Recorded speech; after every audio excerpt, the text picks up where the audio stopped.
man, look at your face, son. Bro, I was looking at some shit recently that got me thinking. It's an interesting debate. Jackie Chan came out saying that he's no longer gonna be working with the guy from Rush Hour. Oh really? Oh, Chris Tucker? Oh, why? He said this? Nah, I'm kidding. Oh, they should make another movie. By the way, that was fucking amazing movie. No, but on the reels, Jackie Chan said that all his wealth before he dies, he's gonna donate it to charity, and then his kids, I don't know if it's just one, but his kids are gonna have to like sort of work for their life. And the reasoning behind it, he said, if I give them, like if he cannot get this money on his own, then he's just gonna waste my money. Like he's not gonna, make it grow. So, and I think Bill Gates said something similar, but with the addition, like he'll take care of the basic stuff, but he won't. Yeah, like set him up, get him to school if he hasn't gone through it already, type of thing. Yeah, like get you a little house in Malibu, but nothing crazy. Nothing crazy. Yeah, don't expect too much. Just waterfront property. That's basic. What do you think of that? Because it starts putting me on different sides. Like on some ways I'm like, oh, I agree. On some other ways I don't. So I want to get your thoughts on this. What do you think of it? I mean, I think. Who I am today, I'd be like, well, I do agree with working hard for everything that you earn, right? Everything that you earned is because of what you did. Now, if your parents are well off, I think at the same time, as a parent, I would work hard to leave my kids with something, right? Like that's also a positive. But you would hope that your kids have that same mindset to like continue that hard work ethic kind of thing.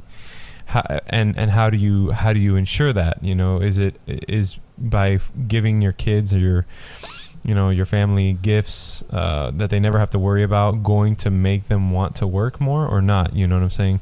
Yeah, are you setting them up financially or are you setting them up mentally? That would be kind of how I'm seeing it. I'm kind of on both sides on that too. I know it sucks, but like realistically, I think he's always going to leave a little something, right? Like a little. Yeah, I mean you have to leave something for the kiddos, right? Yeah, and I mean, like I understand the morality behind it. Like I'm pretty sure they're on the side of like, look, I'm gonna give you all my education, and I'm gonna give you, real good quality education outside of what I can teach you. But I want you with your own ambitions and your own drive to get your things. I understand that. And you can make an argument that when people don't have it made easily, that's when they thrive and actually, become something. But my quick instinct, being the son of Jackie Chan, and he's like, look, I'm not going to leave you anything. I'm going to give it all to charity. And he's like, and you're going to make your own money. I'll be like, yo, what the fuck? Like, my instinct right away would be like, yo, are you fucking serious, dog? You make all this money, and you're gonna... I mean, this sounds fucked up, but you're gonna, have it be spent by some third world country kid you don't even know? When I'm your son, I came out of your nuts and shit. You know what I mean? Like, I don't know. I guess... Obviously, that's the way I'm looking at it. Is that an entitled mentality? A bit, right? A bit, but again, I mean, that's like... I get it, especially, but my thing is, Warren Buffett, while you were looking, Warren Buffett is pledging 99.8% of his wealth, or 99% of his wealth during his life, and 83% of it is going to the Gates Foundation, okay? I don't know where he's going to pledge away the other... I don't know, 17%, 16%. But like, does his kid really want, like, I don't know, dude. This is what I think. I do understand, like, I'm an individual type of mentality. Like, you could say I'm a libertarian in the sense that I want for individual rights to be above all. I want people to be able to make their dreams come true, to make their adventures in life come true. And I want them to be free to do so, have the liberty to do so. But life is hard as fuck, man. And like coming up with success is so hard. Like it is, and I'm talking about even just setting up a store where like you sell hot dogs and that shit fucking blows up and everybody in the neighborhood likes it. That's success. That's hard. Like those things are hard in life. So when I see someone that was able to come up, it's like, especially Jackie Chan. I don't think Jackie Chan comes from a wealthy background. I would actually guess he comes from like an poor background. And I'm just guessing, but a lot of times people that thrive like that come from the underground. And then you make it, right? And like one of the main things you want to make sure when you make it, like what gives you that calm is the fact that you can take care of your peeps. Because at the end of the day, at least this is the way I feel, it's like I'm always more worried about taking care of the people around me than myself. So when you're able to secure that, that gives you that peace of mind. So then you achieve that, and then you're going to be like, no, I'm going to give this shit all back to charity. And I'm not even getting into the topic of like where the money goes when you send it to a charity, because there's a lot of cost involved and all this bullshit. I could even see it if you personally went to places where you saw there was necessity and you set up a well for this community, or you set up an electricity hub or whatever the fuck it is, but you're doing it and you know where the money's going. So in a way, I do feel like, man, you're not gonna hook your family up. I think the way to do it would be hook them up, but from the beginning of their life, teach them the worth of money. And I know it's not easy to do so, but I would assume there's ways. Like Donald Trump's son, I've heard him talk on, and I'm not saying this on any political sense, but just the way that he expresses himself when I've seen him on interviews, he's like very aware that he comes from like a wealthy family where things were easy for him in a way. But you can see like this guy still got educated and knows a lot about shit and sort of stands on his own. And there's a lot more examples of that, of people that come from wealthy, powerful families, but that still thrive to be better and actually use the benefit of where they at to get even higher. Yeah, exactly. Right. Then you that comes from like the beginning of it all. For me, back in the day when I think I was like 14 or 15 years old, like my mom actually made me go to Jersey. My dad was like a supervisor at a construction company, and they made me dig trenches and like push wire through hotel like in the channels, and like, and I think I was getting paid like $10 an hour, $11 an hour, something like that. It was, to me, that was like a lot of money, and it was hard work for like a good amount of like what I thought to be good money, right? And then she says, and then they bring me back and she's like, well, you saw the money that you made, like, I actually need like they had an envelope. They would say, okay, your rent is $100 a week. It was just an exercise for the summer. For me, it was like, oh, right, I'm gonna go make money. And then they were like, no, but it's $100 for this. And my dad was like charging me stuff. He wasn't really. He was putting in an envelope at the end of the summer. Right. And at the end of he that wanted summer, you to sort of see how that mechanics work. Yeah, and I'm grateful for it. Now I can, I know that that's just not every parent does that, but they do that, and yeah. I hope that wealthy parents who are educated know the value of teaching their son or daughter that kind of. And it is possible, because like with my family, we went through all spectrums of wealth. When we lived in Venezuela and we moved to different places, my dad was well off. I wouldn't say like a millionaire or anything like that, but we were well off. And then later on in life, he went completely broke and we were all the way at the bottom. But I remember that when I was growing up, my childhood was very comfortable in that sense. But my parents always found a way to sort of let me know, like what the fuck was up, Like if we went back to visit to Venezuela, like they would like make the effort to tell me shit like, hey, look, don't think like because you live somewhere else you're all that shit. You know, if you live in Europe, America, or whatever, like. And as a kid, it's very easy to fall into stupid shit like that. But they just kept pressing it on me. So I guess when we went to broke mode, I guess at least the social part of it didn't affect me because I never needed like to have the money to like feel like and show people that I, you know. So I guess there are ways to teach your children, even if you're rich, for them to have humility and understand the value of money with like exercises like you were saying, you know. Like I remember when I was young and we were well off, my dad would still like tell me, oh yeah, you need to like go work if you want to buy like extra things, you know.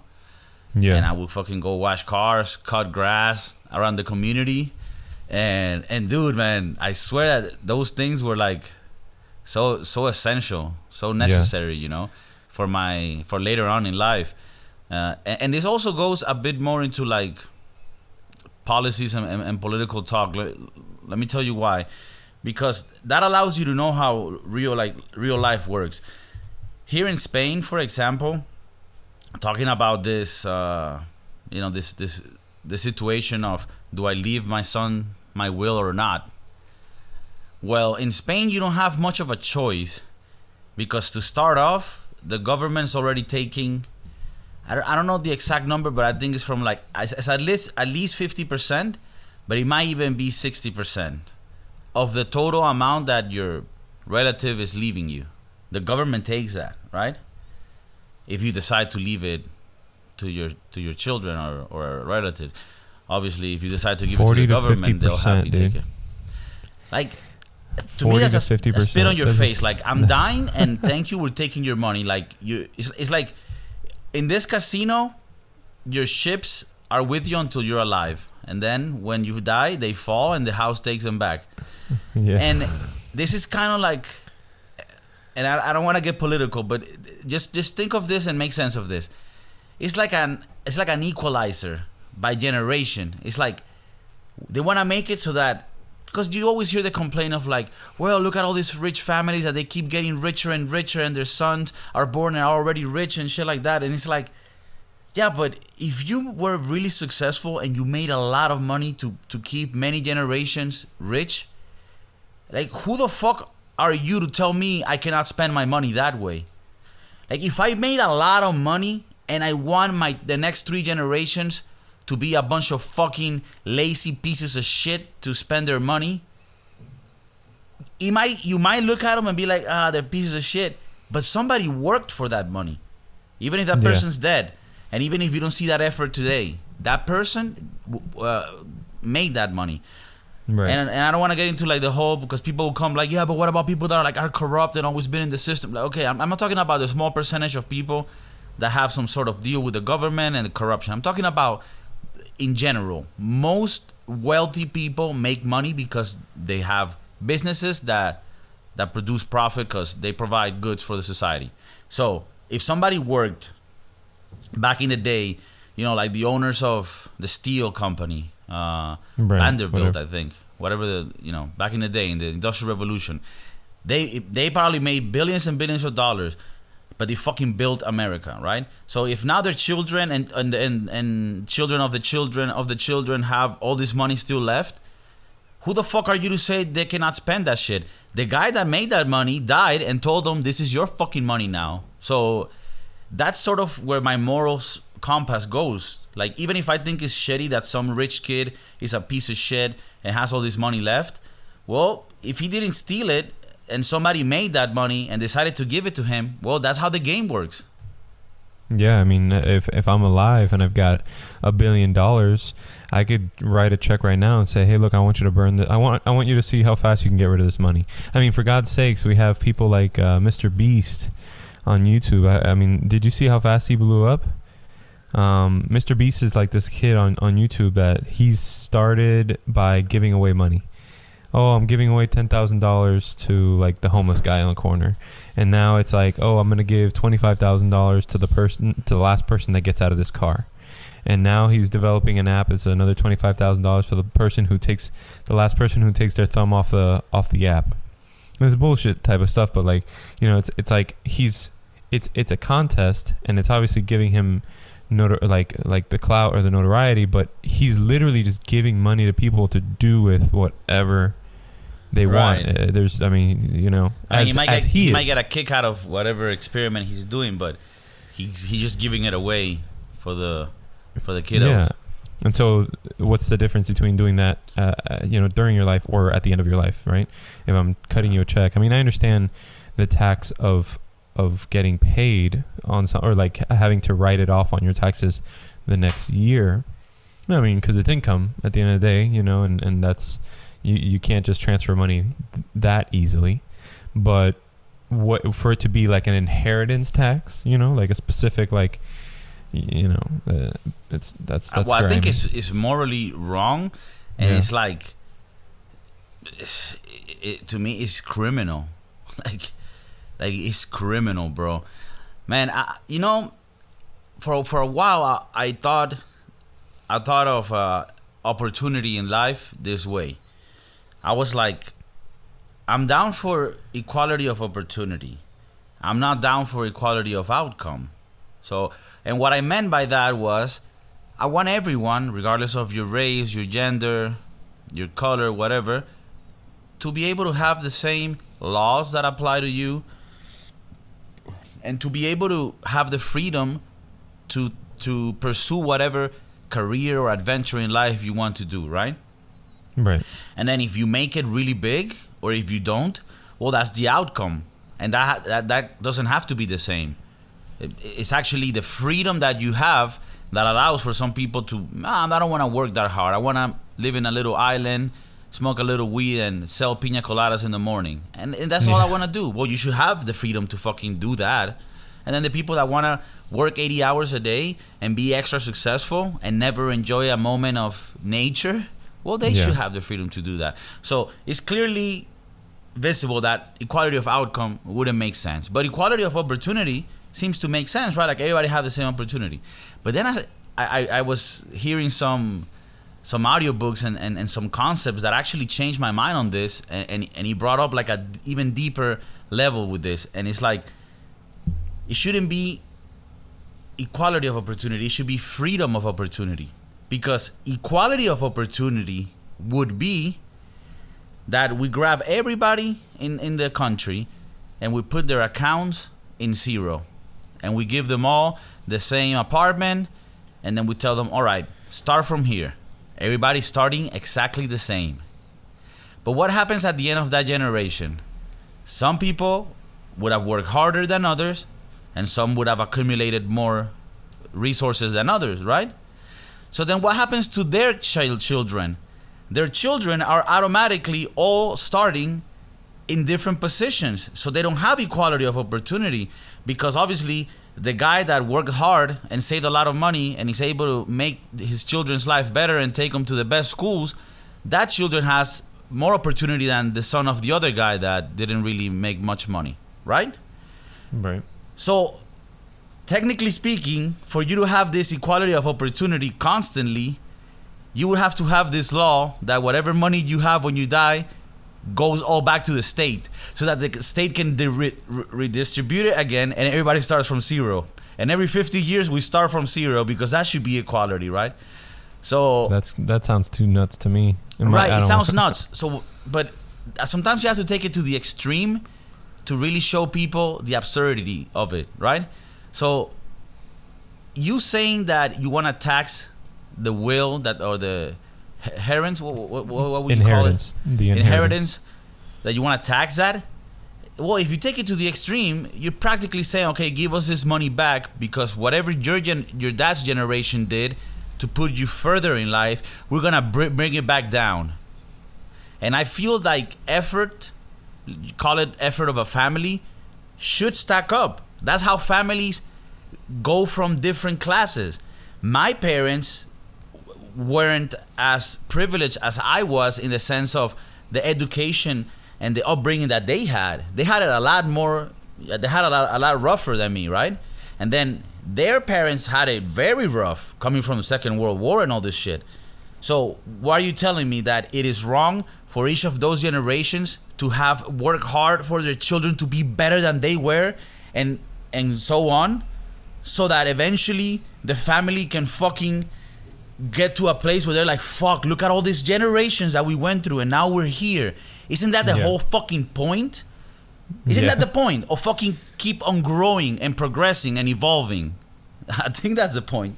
That would be, that's how I see my life and what I would like eventually for it to come out of, you know, having my kids. I mean, to a degree, I know that once there's a certain amount of wealth, you're good, right?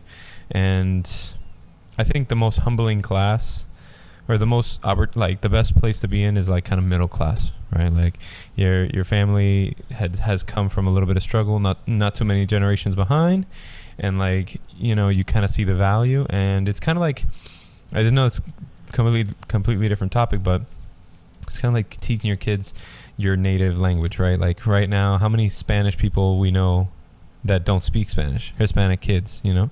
And it's like, well, I mean, that what I'm trying to say with that is that, like, we have to put above all the moral compass and like the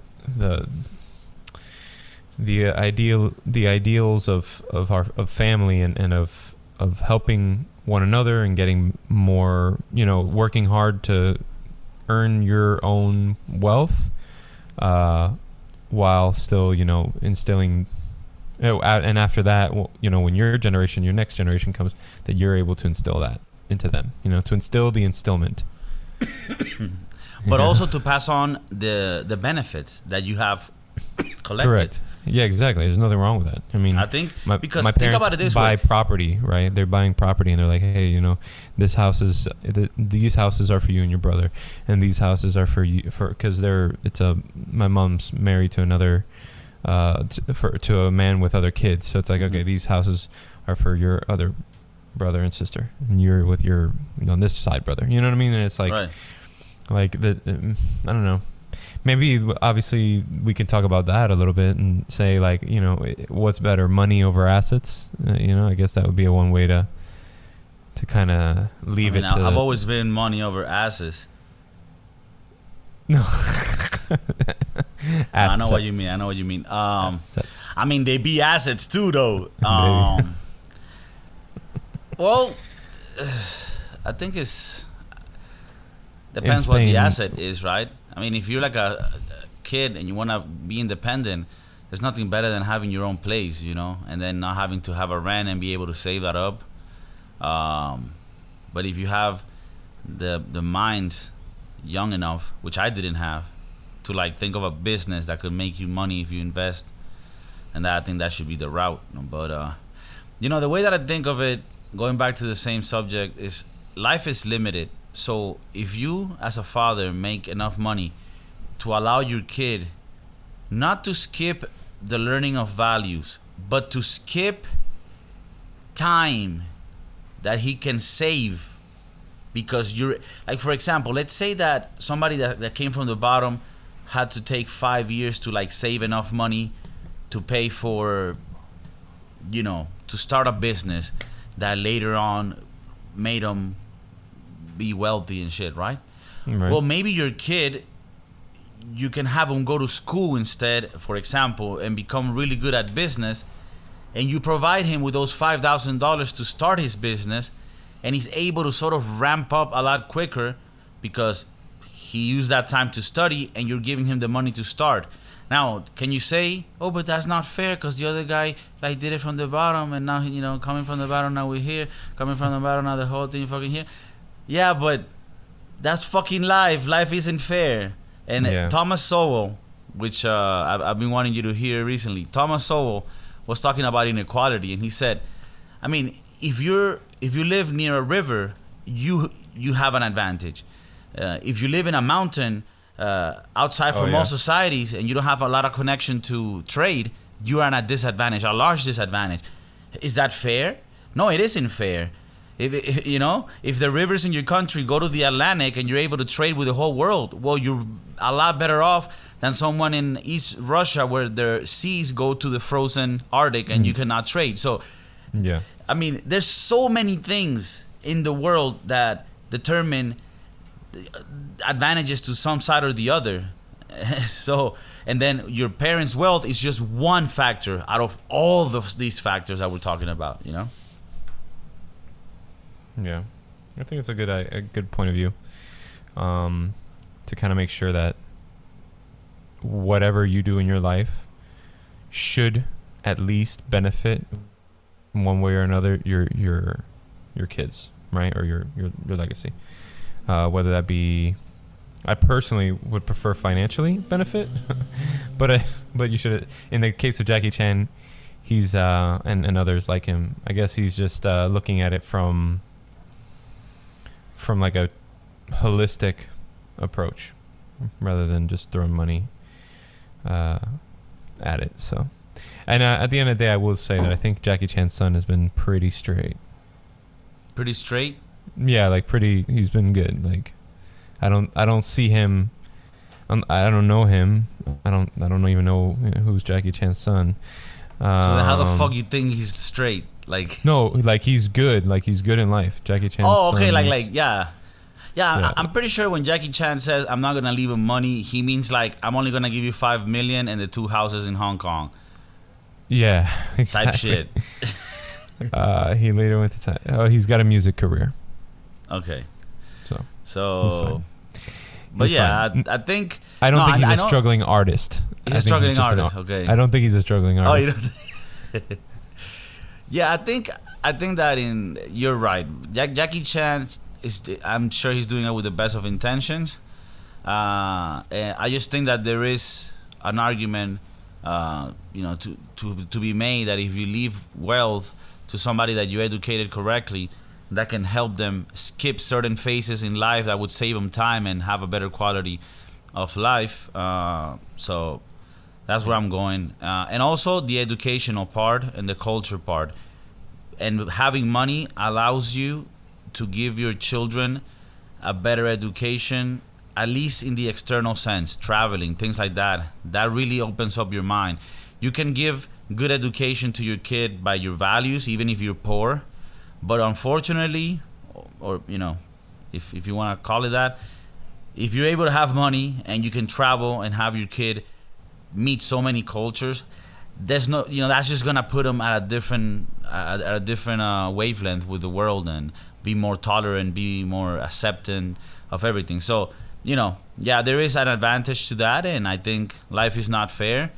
But if you can make the best out of it and pass on a little bit to the next generation, kind of like a baton race, you pass the baton, and each of them keeps doing a little better. I think that's the idea. So I agree. I'd love to see what everybody else thinks here. Thanks for tuning in to the Broskiedoodles podcast. Peace. Peace.